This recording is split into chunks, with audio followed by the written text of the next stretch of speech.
Continuamos con Postdata.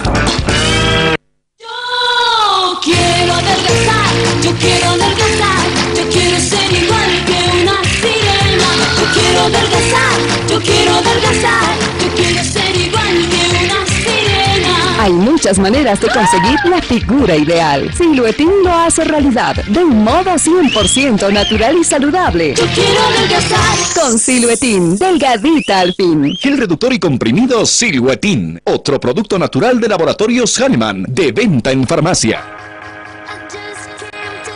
Usted no tiene todavía su smartphone, es tiempo de que sonría. Llame al 817-7000. Sonríe, tienes Tigo. Se ha llegado un momento casi anodino donde algún líder dijo: el holocausto ha sido mentira, no existió nunca.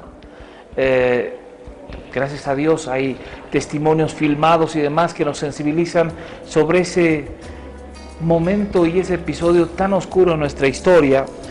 Revisando, encontraba dentro de la crónica periodística, fue encontrada lista del holocausto.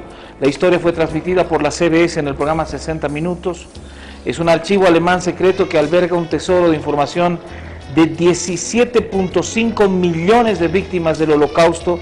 El archivo se encuentra en la ciudad alemana de Bad Arolsen. Es gigantesco, hay 16 millas de estantes que contienen 50 millones de páginas de documentos y hasta hace poco estaba prohibido al público, pero el gobierno alemán acordó este año abrir estos archivos al mundo. Scott, CBS News Paley, viajó para justamente entrevistar a sobrevivientes judíos que fueron capaces de encontrar sus propios registros del holocausto en este lugar. Pero qué mejor que un hombre que va hablando sobre la urgente necesidad de que vayamos trabajando en la tolerancia para que esto nunca más se repita en el mundo, como el escritor y analista político que hoy día nos acompaña, Julian Schlinderman, que nos acompaña. Bienvenido, un gusto, gracias por Gracias. Sé que viene por horas acá a nuestro país, millones de gracias por hacer un paréntesis y darnos unos segundos de su tiempo. Al contrario, un privilegio estar aquí, con Carlos. ¿Qué es lo que pasa hoy día en el mundo? Pensamos que ya la historia, pues podemos hablar de reciente, porque hablar de 50 años en la historia de la humanidad es un suspiro. No existió la Primera Guerra Mundial, no pasó esto. Bueno, efectivamente es un suspiro, es anteayer, literalmente.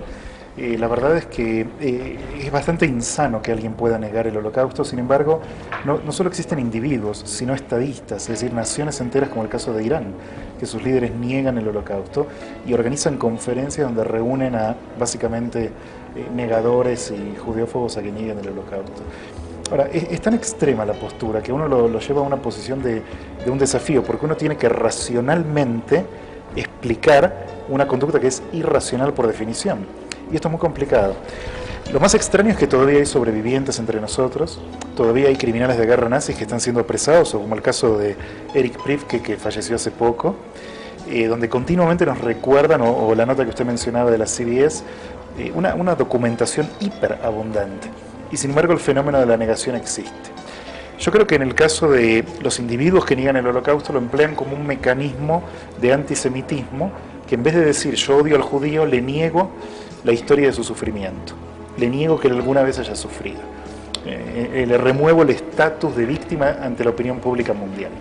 Cuando uno llega a Tel Aviv y de pronto se encuentra en esa pavorosa escultura que hay ahí a la entrada del Museo del Holocausto, de verdad, uno no es judío, pero uno es ser humano, claro. Y no puede ser objetivo, se deja impactar por la brutalidad de todo esto. A mí me tocó estar allí haciendo un reportaje y al mismo tiempo, a muy corto tiempo, ir a Washington, al museo justamente de la Segunda Guerra, el Museo del Holocausto, donde tú veías las lápidas, veías las fotografías, eras testigo del relato de las pruebas, pero salvajes que se hacían con seres humanos. Entonces tú dices, todo esto a estas alturas se lo puede negar, se puede decir que nunca hubo esto, o la corriente del antisemitismo es más fuerte hoy día. Y es fuerte. Lamentablemente el antisemitismo lleva miles de años de existencia. ha estado presente en sociedades paganas, en sociedades religiosas, en sociedades laicas, incluso en sociedades donde no ha habido judíos, incluso hubo antisemitas. Esto es insólito, porque en realidad el antisemita se las ensaña contra un espectro, contra una imagen, no contra el judío real, ¿no? Por ejemplo, Hitler, cuando decía que los judíos son cucarachas, o en sus films decía que son ratas que hay que exterminar, lo que hace es deshumanizar al judío. Primero lo destruye intelectualmente, en la opinión pública, y después vas a Auschwitz. Vos no puedes exterminar a un pueblo físicamente si antes no lo destruís intelectualmente, ante la opinión pública. Y este es el problema. La propaganda fascista fue súper efectiva en la aniquilación de la imagen del judío ante la opinión pública alemana y europea en general. Entonces, cuando hablamos de negación del Holocausto, yo veo una vinculación. Creo que es otro elemento de la propaganda fascista contemporánea, donde buscan negar ese sufrimiento, negar que esto existió y mantener intacta psíquicamente en la imagen interna que tienen del judío como un dominador, como un poderoso, como un opresor, etc. Julián, tú vas viajando por el conjunto del mundo, en América Latina, estás en nuestro país, un poco sensibilizando, hablando sobre este tema. Sí. Este es uno de los temas que trabajo, la historia del antisemitismo, y como justo esta semana se conmemora este sábado los 75 años de la Noche de los Cristales Rotos, junto con un aniversario del Tratado de Liceo que reunió en La Paz a Francia y Alemania, el Instituto Goethe y la Alianza Francesa y el Círculo Israelita me han invitado para participar de este evento y conversar estos temas. Y la realidad es que sí, este es un gran tema que trabajo mucho, y mi especialidad también es de analista político internacional y abordo Ahora, qué curioso que pasa el tiempo y no pasan muchas cosas, ¿verdad? En Argentina tenemos el bombazo de la AMIA, con los verdaderos responsables paseando sin ninguna censura, digamos, ¿no? Sí. ¿Es fuerte esta corriente? ¿Se vuelve a imponer? ¿Por qué? El problema de la negación del Holocausto hoy es que, a diferencia de otras circunstancias en las que sujetos o grupos o movimientos neonazis inclusive lo negaban, hoy está siendo negado de manera sistemática, regular, continua, abierta por un régimen, por un gobierno, que es el gobierno de Irán. Juan Carlos, vos debes recordar al presidente Mahmoud Ahmadinejad, el anterior de Irán. Él se paraba en el podio de la ONU y decía: el Holocausto no existió. Era una cosa increíble. Entonces, frente a esto, es muy difícil para las personas racionales confrontar semejante fanatismo, ¿no?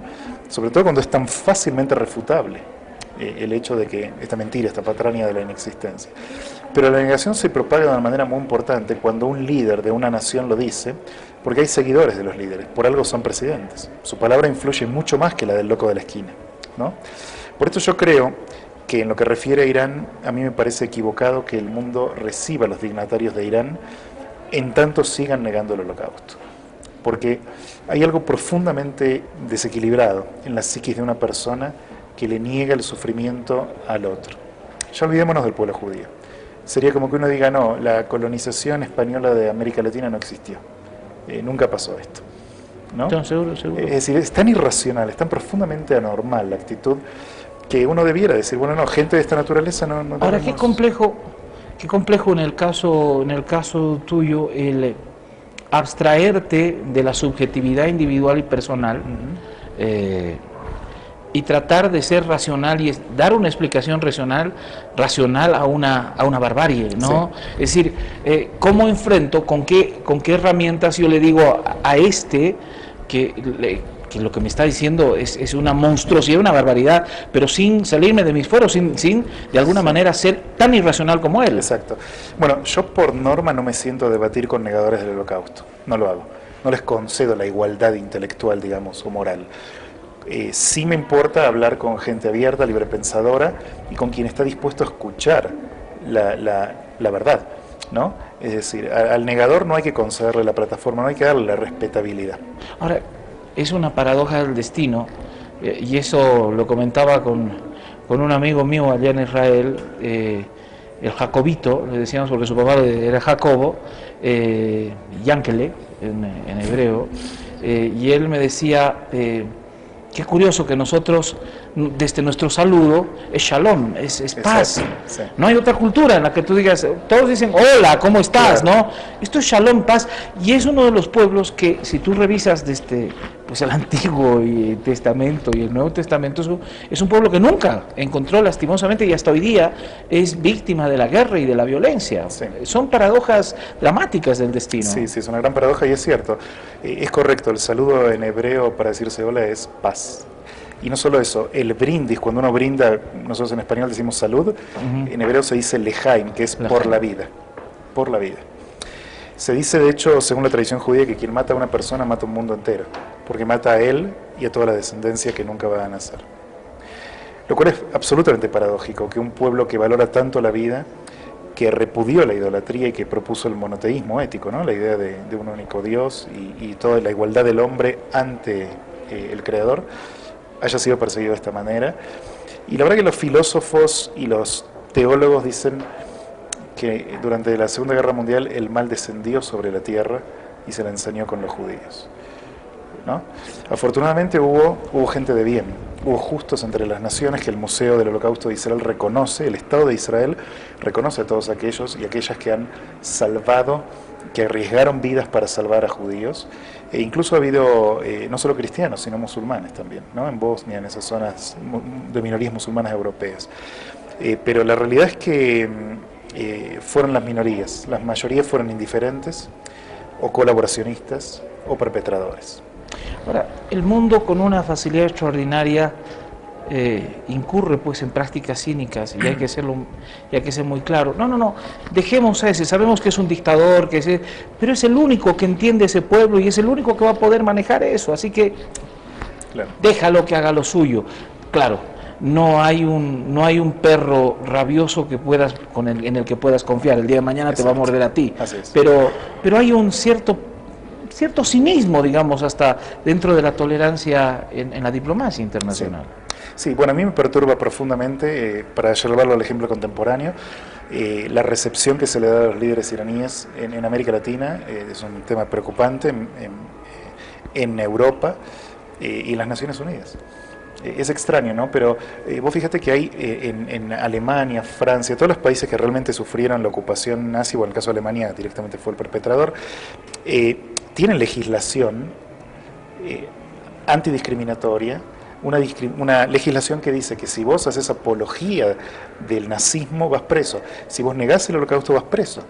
Entonces, ¿por qué cuando un alemán en la calle en Berlín niega el holocausto va preso y cuando el presidente de Irán niega el holocausto no? Le dan la mano de todas maneras? Es raro. El actual presidente de Irán, para ser justos, tiene una postura diferente. Sí. Él no niega el holocausto, al menos esto hizo cuando visitó Nueva York para la ONU. Lo que hace es relativizarlo. ¿Qué es relativizar el holocausto? Es decir, señor presidente de Irán, ¿existió el holocausto? Dice, sí, existió. 6 millones murieron. Dice, bueno, no sé, eso es un tema de historiadores, yo soy un político. Esta fue su respuesta. Es decir, él dice, sí, existió la muerte de los judíos, pero la magnitud no la conocemos. Y esta es una actitud que no es racional, no es una actitud moderada. ¿Se entiende? Es menos grave que la del anterior, que era un negador abierto. Pero aún así todavía está en el campo de los que cuestionan el tamaño del holocausto o de la Shoah, como se dice en hebreo. Julián, de verdad es agradable el poder conversar contigo. Es un tema muy doloroso, te digo, para la humanidad. Como ser humano definitivamente cuestiona la calidad de ser humano quienes hayan podido estar involucrados en esta barbarie. Y creo que es importante el rescatar este tipo de memorias para que nunca más suceda. Ojalá así sea. Absolutamente, sí. Y de hecho es súper importante tener presente estas conmemoraciones como la del 75 aniversario de la Noche de los Cristales Rotos, porque Juan Carlos, vos fíjate, la Noche de los Cristales es un presagio de lo que va a venir. Esto ocurre en 1938. Los nazis ya están en el poder, pero la Segunda Guerra Mundial todavía no empezó, falta un año aproximadamente. Y esta es una noche donde se lanza lo que se denomina un pogromo, un ataque contra las comunidades judías de Austria y de Alemania, donde rompen los cristales de sus negocios, las sinagogas son incendiadas, 91 judíos son matados y 30.000 deportados a los campos de concentración. Y se la llama la Noche de los Cristales Rotos por la cantidad de cristales que quedaron esparcidos en las calles de Berlín, de Viena y otras ciudades. 75 años, como vos decías al principio, realmente es anteayer. Y sin embargo tenemos que todavía tomarnos el trabajo de concientizar, de educar, de recordar. Y yo te felicito a vos y te agradezco por darme la oportunidad de hacerlo en este programa tan importante. No, encantado. Y de verdad es un gusto haberte tenido acá. Gracias. En esta noche. Pero de verdad les digo, Hemos tenido la suerte de estar en Tierra Santa, hemos tenido la suerte de decirle a Jaime en un determinado momento, vivir un Shabbat en el lugar y darnos cuenta que ese pueblo que hace 75 años empezaba a ser diezmado y torturado, está de pie con un país vigoroso, un país orgulloso, un país que le sonríe al mundo y le dice, aquí estamos, esta es nuestra cultura, no nos doblaron ni un poquito. Y nuestro homenaje en esta entrevista va justamente a ese pueblo. Tenemos este video.